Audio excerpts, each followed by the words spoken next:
Hello and welcome to another edition of Foreign Dispatches, the program that takes you around the world in 25 minutes. I'm Layo Olarinde. On the program this week,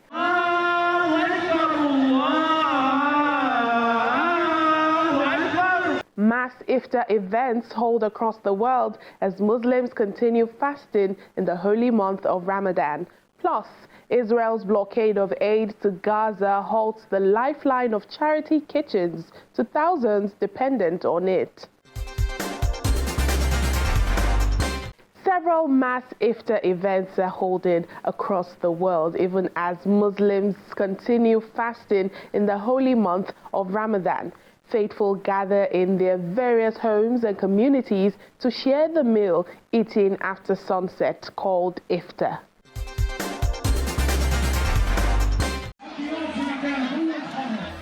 Hundreds of Egyptians come together in Cairo's Mataria suburb to share a communal Ramadan Iftar, uniting at a large celebratory table to break their fast. Locals gather around the Iftar table as volunteers hand out meals. With singing and chanting, people enjoy Ramadan songs in the ornately decorated neighborhood, as well as holding up flares.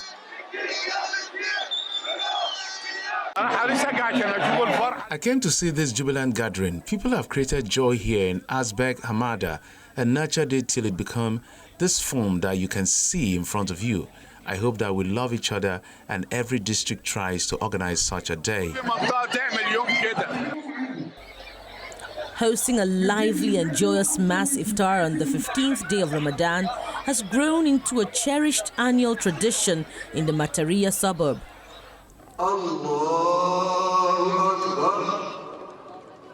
In Ethiopia, thousands of Muslims gather in Addis Ababa's Meskel Square to break fast together.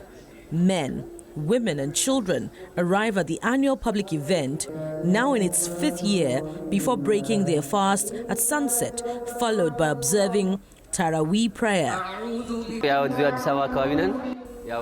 The celebration was for the 5th year. It is very nice.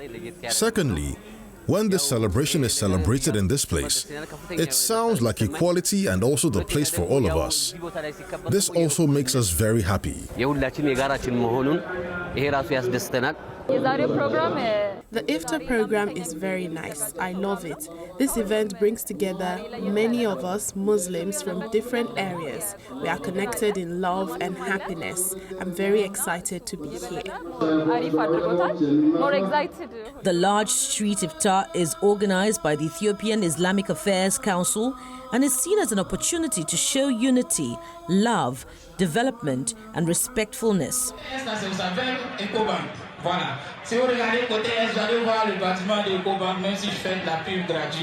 Meanwhile, in West Africa, the Muslims and Christians are breaking their fast together amid the Ramadan and Lent fasting season. Allahu Akbar. Allahu Akbar. Thousands of faithful in Ouagadougou come together with the locals praying prior to breaking their fast, as well as sharing meals soon after sitting together behind tables at Place de la Nation. Je peux dire sans me tromper que tout le monde, tous ceux qui ont pu faire le déplacement ce soir, I can safely say that everyone will leave with a heart full of joy and satisfaction. This gathering of people of all faiths is already a plus. And these images will show and testify once again that the people of Burkina Faso, whatever their religion, get on wonderfully well together. I'm really delighted to be here. I can see that on this table we have Muslims and Christians taking communion together. It's a real pleasure to see. Event organizer Mumuni Kundugwi says the event serves as a reminder to celebrate the unity of Burkina Faso. Le carême chrétien coïncide avec le carême musulman. Christian Lent coincides with Muslim Ramadan. We can get together and celebrate this coincidence of penitential periods and, by extension, celebrate our unity in Burkina Faso. We also remind everyone that whatever their religion, we are above all sons and daughters of Burkina Faso, and we have to remember that we have to live together. Away in Europe, the Moroccan Women's Association of Catalonia hosts an iftar event providing hot meals for not only the local Muslim community, but also for the homeless and less fortunate people in Barcelona. This event was in line with the spirit of Ramadan and showed the organization's commitment to helping those in need. Volunteers and the association's president, Fauzia Chati, set up the tables and prepared the meals before distributing them to those in need. Ms. Chati explained that many people in the community are far from their families and lack the means to eat at restaurants. Many men don't have their family here, and most have nowhere to eat and no means to go to a restaurant. So my family and I thought of organizing this community iftar for those kind of people. 2 years ago, I came to Barcelona to study, and it was my first Ramadan alone. I converted to Islam 18 years ago, and during these 18 years, I had always celebrated Ramadan in Argentina. While looking for places, someone told me, I'm going to take you to have the best harira in El Raval. That's when I met these Moroccan women, and right away I wanted to help and be a part of it. For the past 9 years, the association has reportedly organized daily iftar meals on the streets of Saint Oligua in the Raval district, serving hundreds. A dedicated team of 9 volunteers prepares traditional Moroccan dishes, including harira, a rich soup based with meat, eggs, rice, onions, tomatoes, flour, and spices. According to the Islamic Commission of Spain, the country's Muslim population stands at nearly 2.5 million, mostly concentrated in major cities like Barcelona.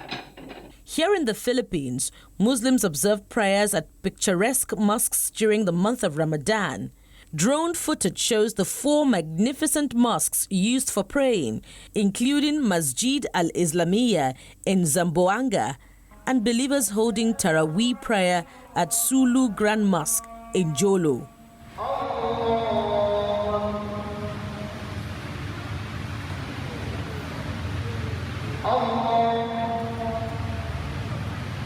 Sultan Haji Hassan al-Bolkiah Mosque in Cotabato City and Masjid Dimakum in Maguindanao, as well as Sadiq Grand Mosque in Zamboanga, which is still under construction. The Cotabato Grand Mosque was built for the Bangasmoro people, according to a local Muslim called Abski di Manalao. The Pink Mosque is another Muslim landmark with its unique features and outstanding color in the Datu Saudi Ampatuan municipality.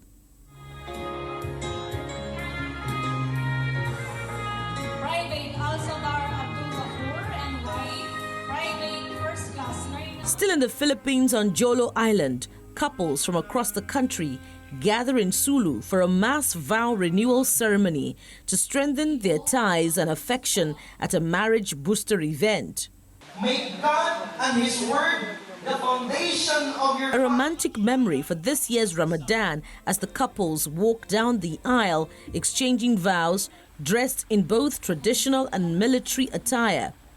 The couples stand together as they listen to a heartfelt sermon. Especially in times of Ramadan, importante ang marriage booster kasi... Because we acknowledge the goodness of God to us, and part of that blessing is our partners in life, that they are a God-given gift to us. There is a need to revive or renew the marriage to strengthen the love that we have for each other. And at the same time, this will set an example to couples aspiring to enter marriage. So that mapaalalahanan uli sila na kailangan pala nila magpalakasan pa rin sa isa't.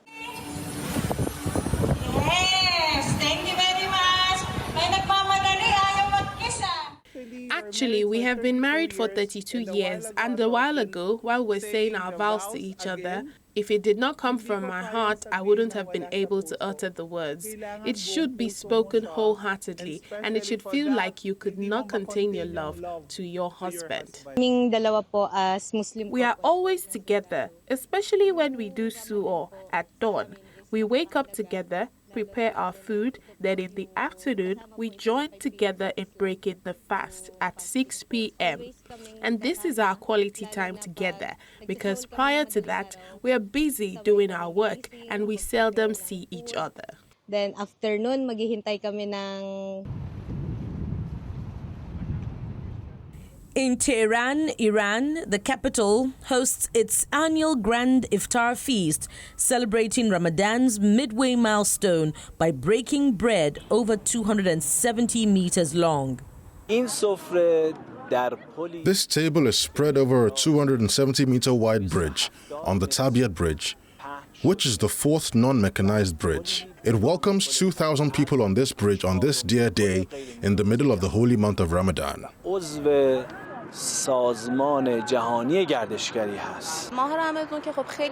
In my opinion, it greatly helps in spreading the religion of Islam. Such blessings and large gatherings, in my view, really promote the religion. It shows that we have so many generous people and so many individuals from all walks of life that can sit together at a table and break their fast with their families. Ramadan, the 9th month in the Islamic calendar, is a holy time for Muslims around the world, commemorating the first revelation of the Quran to the Prophet Muhammad. Throughout the month, believers perform night prayers and fast from dawn to dusk as a sign of devotion and self-discipline. In Yemen, the Emirates Red Crescent distributes thousands of food packages in Hadramaut as part of a Ramadan initiative. The Emirates news agency shows the distribution of food packages as part of the Emirates Red Crescent's ongoing efforts to support vulnerable communities and enhance food security during the holy month. The Emirates Red Crescent distributed 3,130 food packages in the first half of Ramadan, with a planned total of 8,000. تقدم هذه المشاريع الخيرية اللي هي عبارة عن سلال غذائية للأسر المحتاجة والأسر الفقيرة في المديرية. We take this opportunity to express our deep gratitude to the Emirates Red Crescent for their support, not only in providing food packages, but also in other developmental areas such as health, education, and water. We also extend our heartfelt thanks to the United Arab Emirates, its government, and its people for their generous and ongoing support to our country during these challenging times. These packages are part of the Ramadan Aid Initiative, benefiting 40,000 individuals across various regions in Hadramaut.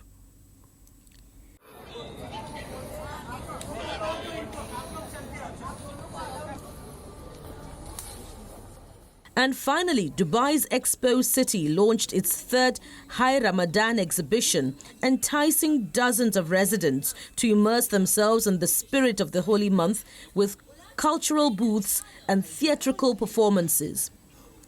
As a visitor, you get to explore booths at the exhibition, which can be seen full of vibrant Emirati and Islamic-themed decorations, also watching an artistic theatrical performance of the story of Prophet Yunus. Expo City Dubai is always shining with its beautiful and unique events. Today we are at the Ramadan district in Expo Dubai, where amazing Ramadan activities are taking place. Today was special with the wonderful event about the story of Prophet Yunus PBUH, along with many beautiful performances throughout Ramadan. We hope to see you here, God willing. The exhibition also offers visitors traditional dining experiences where they can witness the iconic Iftar cannon, signaling the time for Muslims to break their fast. Ramadan holds an immense spiritual significance as one of the most sacred times for Muslims. During this time, fasting is observed from dawn until sunset, a practice that stands as one of the core 5 pillars of Islam. As the end of the month approaches, preparations for Eid al-Fitr begin, bringing joy and widespread social gatherings.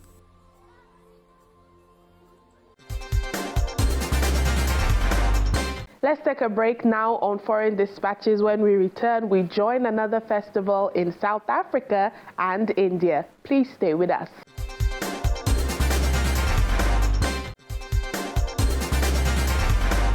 Welcome back to the program. Israel's suspension of goods and aid entering Gaza is taking a toll on the Palestinian enclave, with some bakeries closing, food prices soaring high, and charity kitchens struggling. These kitchens are a lifeline for Gazans, especially in this month of Ramadan, even as the airstrikes resume, signaling an end to January 19 ceasefire.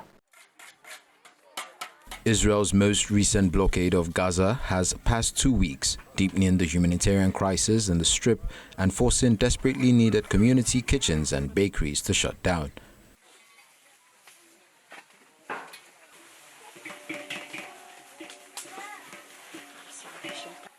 The operator of 10 charity food kitchens and other humanitarian services in the Gaza Strip say only 2 food distribution centers are now open after Israel's blockade of all humanitarian goods.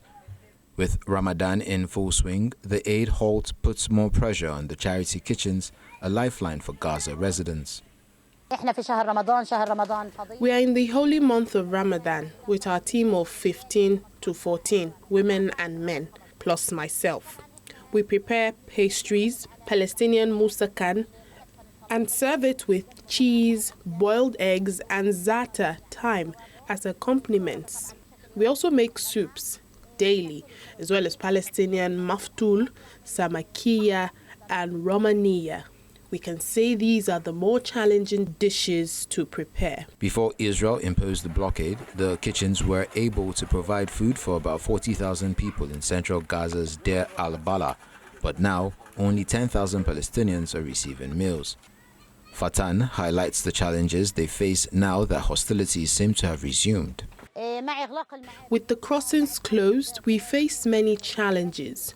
Today, we can buy a product and the next day it's either gone from the markets or available but at double the price.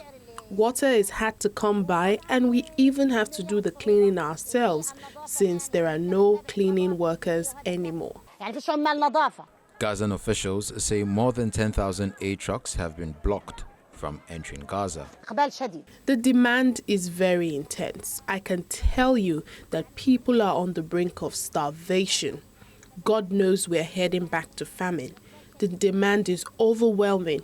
We thought about taking Fridays off, but people come to us and say, please, don't stop your service. We rely entirely on the kitchen. The main meal for Ramadan Iftar comes from your kitchen, and then they bring smaller items to complement it. The situation is extremely difficult. Food supplies are scarce in the markets, and we rely on charity kitchens like this one to get by.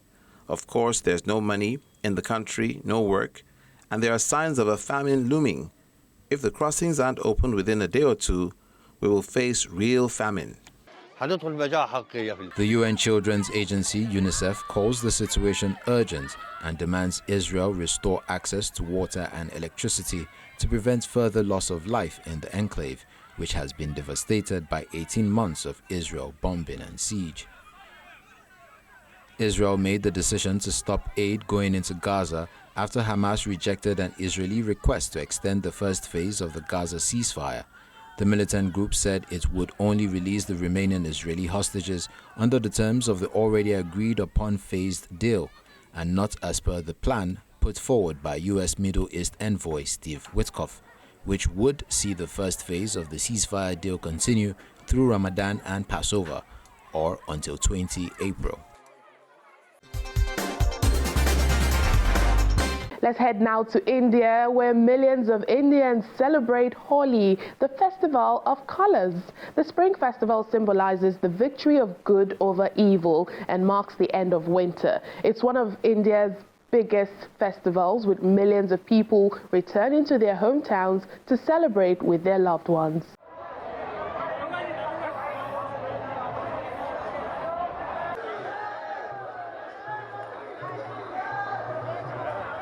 Thousands gather at the Banke Bihari temple in Vrindavan, Mathura, to celebrate Holi, the Hindu festival of colors in India.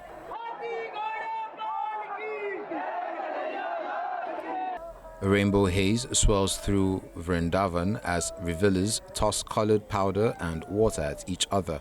The locals and priests wearing white attires smear their faces with dyes. Today is Holi in the whole of Braj.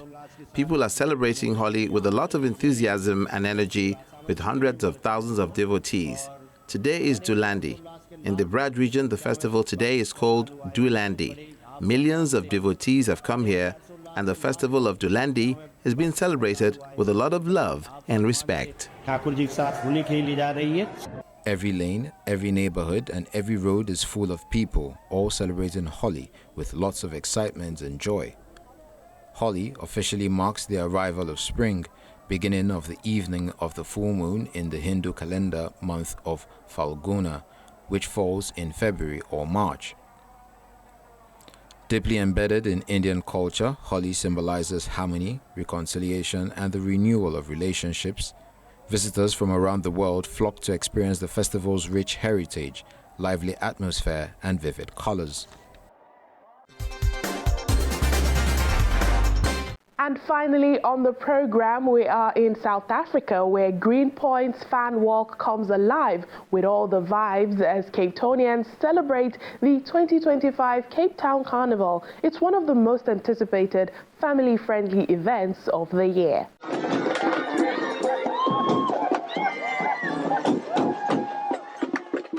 Thousands gather at South Africa's legislative capital to take part in the Cape Town Carnival 2025, a vibrant celebration of the city's culture, community, and diversity.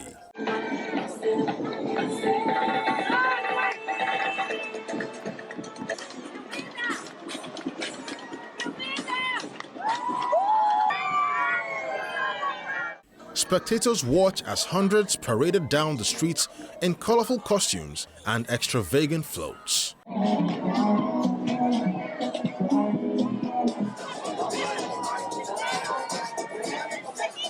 It's been a kaleidoscope of color. It's just been a brilliant it's my first time here at the Cape Town Carnival, and I believe it's celebrating its 15th anniversary. So for me, it's been really an exciting evening tonight. It's more than just the economic boost in the city. This is something that brings us together and creates social cohesion. At a time when there are so many people trying to divide us, this event brings us together and reminds us that there's more that unites us than separates us. Happy birthday, happy birthday.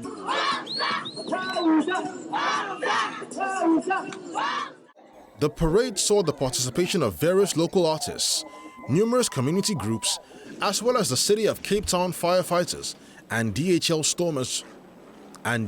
Stormers rugby players.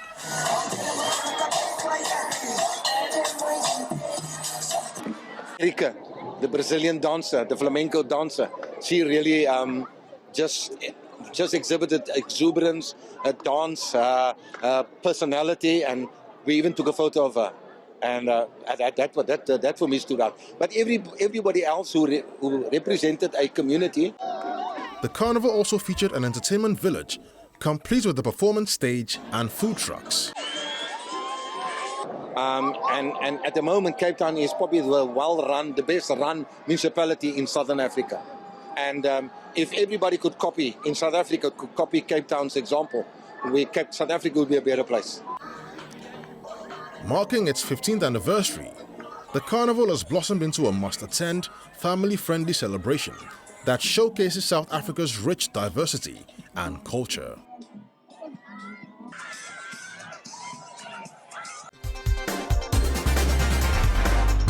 And that's the program for today. Remember, our top stories are never far away. You can always catch them on channelstv.com. Thank you for watching the program. I'm Layo Olarinde.